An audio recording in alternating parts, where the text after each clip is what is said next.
नमस्कार दोस्तों, हर हर महादेव। स्वागत है आपका मेरे यूट्यूब चैनल युद्ध शक्ति दर्शन में। आशा करता हूँ कि आप सभी स्वस्थ कुशलता से होंगे।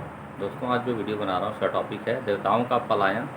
इंद्र आदि के पूछने पर बृहस्पति का रुद्रदेव की अजेयता बताना, वीरभद्र का देवताओं को युद्ध के लिए ललकारना, श्री विष्णु और वीरभद्र की बातचीत तथा विष्णु आदि का अपने लोक में जाना एवं दक्ष और यज्ञ का विनाश करके वीरभद्र का कैलाश को लौटाना। बहुत ही रोचक वीडियो है, इसे ध्यान से सुनिएगा। ब्रह्मा जी कहते हैं, नारद उस समय देवताओं के साथ शिवगणों का घोर युद्ध आरंभ हो गया। उसमें सारे देवता पराजित हुए और भागने लगे। वे एक दूसरे का साथ छोड़कर स्वर्गलोक में चले गए। उस समय केवल महाबली इंद्र आदि लोकपाल ही उस दारुण संग्राम में धैर्य धारण करके उत्सुकतापूर्वक खड़े रहे।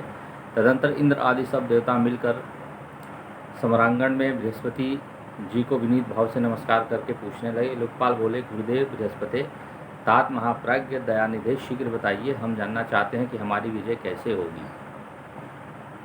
उनकी यह बात सुनकर बृहस्पति ने प्रयत्नपूर्वक भगवान शंभु का स्मरण किया और ज्ञान दुर्बल महेंद्र से कहा। बृहस्पति बोले, इंद्र भगवान विष्णु ने पहले जो कुछ कहा था वह सब इस समय घटित हो गया। मैं उसी को स्पष्ट कर रहा हूँ, सावधान होकर सुनो। समस्त कर्मों का फल देने वाला जो कोई ईश्वर है वह कर्ता का ही आश्रय लेता है। कर्म करने वाले को ही उस कर्म का फल देता है। जो कर्म करता ही नहीं उसको फल देने में वह भी समर्थ नहीं है। न मंत्र, न औषधियाँ, न समस्त आभिचारिक कर्म, न लौकिक पुरुष, न कर्म, न वेद, न पूर्व और उत्तर मीमांसा तथा न नाना वेदों से युक्त अन्यान्य शास्त्र ही ईश्वर को जानने में समर्थ होते हैं। ऐसा प्राचीन विद्वानों का कथन है। अनन्य शरण भक्तों को छोड़कर दूसरे लोग संपूर्ण वेदों का 10,000 बार स्वाध्याय करके महेश्वर को भली भांति नहीं जान सकते।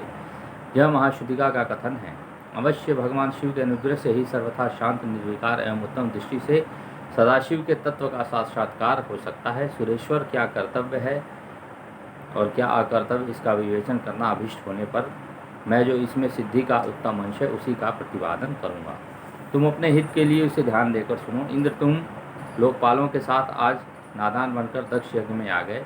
बताओ तो यहाँ क्या पराक्रम करोगे। भगवान रुद्र जिनके सहायक हैं, ऐसे ये परम क्रोधी रुद्रगण इस यज्ञ में विघ्न डालने के लिए आए हैं और अपना काम पूरा करेंगे, इसमें संशय नहीं है। मैं सत्य सत्य कहता हूँ कि इस यज्ञ को विघ्न का निवारण करने के लिए वस्तुतः तुम में से किसी के पास भी सर्वथा कोई उपाय नहीं है।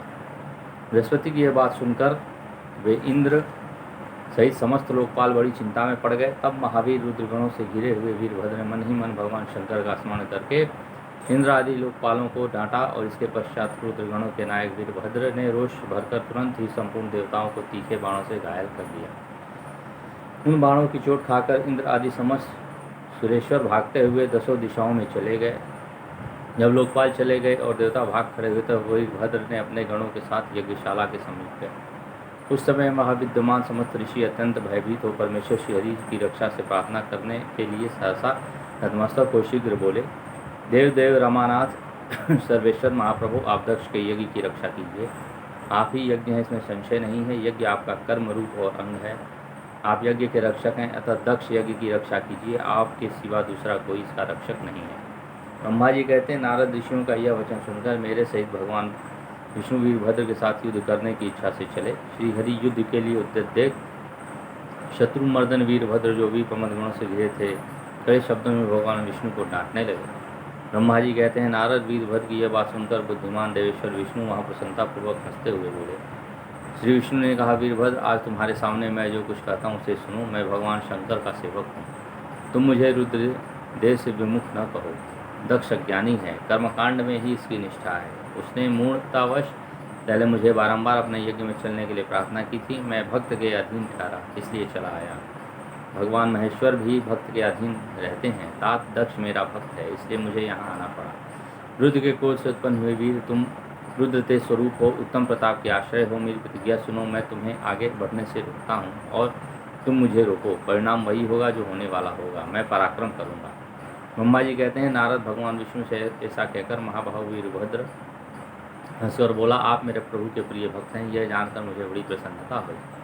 इतना कहकर गणनायक वीरभद्र हंस पड़ा और विनय से नतमस्तक हो बड़ी प्रसन्नता के साथ श्री विष्णुदेव से कहने लगा, वीरभद्र ने कहा, महाप्रभु, मैंने आपके भाव की परीक्षा के लिए कड़ी बातें कही थी। इस समय यथार्थ बात कहता हूँ, सावधान होकर सुनो।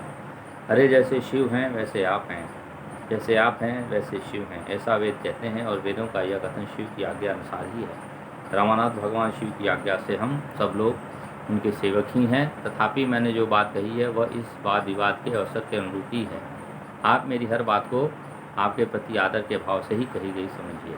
ब्रह्मा जी कहते हैं, वीरभद्र का यह वचन सुन भगवान श्री हरि हंस पड़े और उसके लिए हितकर वचन बोले।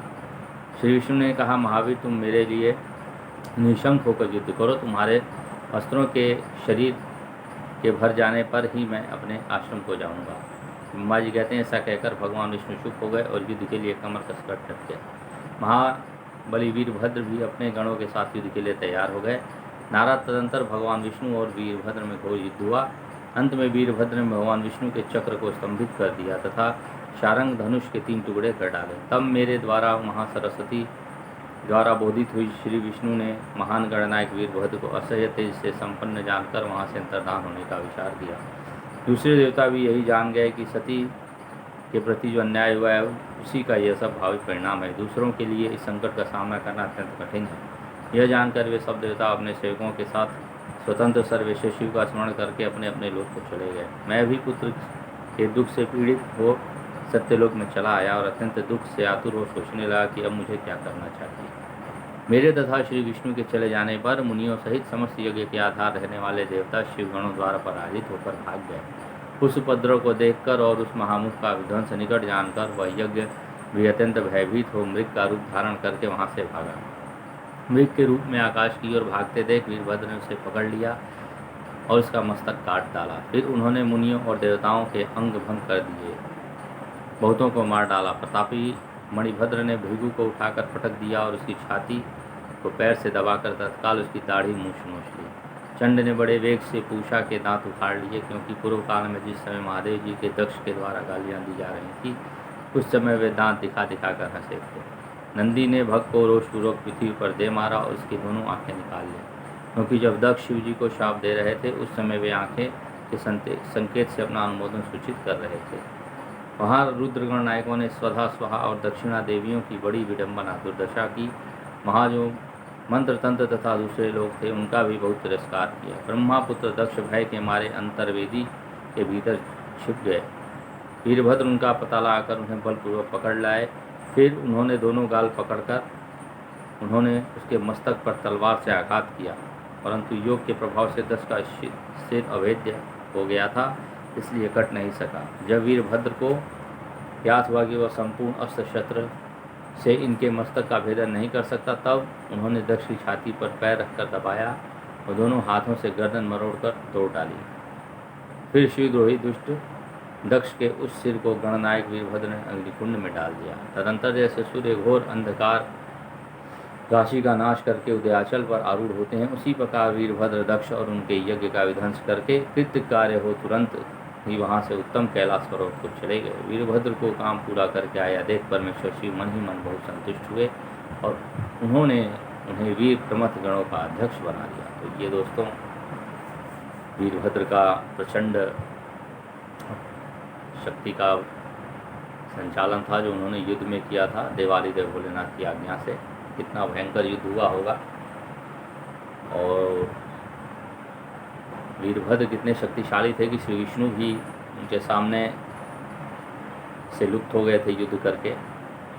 तो ये वीडियो बहुत ही आपको पसंद आएगी दोस्तों, इसे शेयर करिएगा और पूरे ग्रुप में अपने और मेरे चैनल को सब्सक्राइब करते रहिएगा और आने वाली वीडियोस को आप देखते रहिए। इसी के साथ मैं ये वीडियो समाप्त करता हूँ दोस्तों। धन्यवाद। हर हर महादेव। नमः शिवाय। जय माँ आदिशक्ति जगदम्बा। धन्यवाद दोस्तों।